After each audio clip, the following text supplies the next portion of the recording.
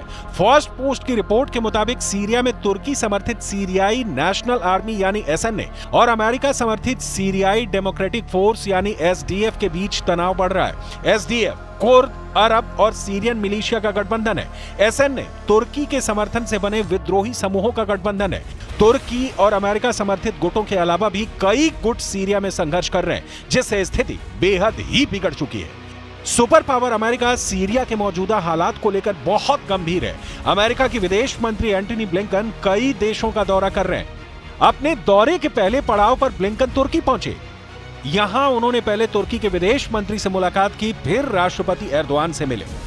Blinken ने कहा कि अमेरिका क्षेत्र में शांति के लिए हर कोशिश करेगा। So, first, yes, we've been in contact with HTS and with other parties. We have impressed upon everyone we've been in contact with the importance of helping find Austin Tice and bringing him home. And we've also shared the principles that I just laid out for our ongoing support, principles, again, that have now been adopted by countries throughout the region and well beyond. And we've communicated those. Israeli सैनिकों ने पिछले हफ्ते में Golan Heights पर Israeli और सीरियाई सेनाओं को अलग करने वाले संयुक्त राष्ट्र बफर जोन में एंट्री की थी।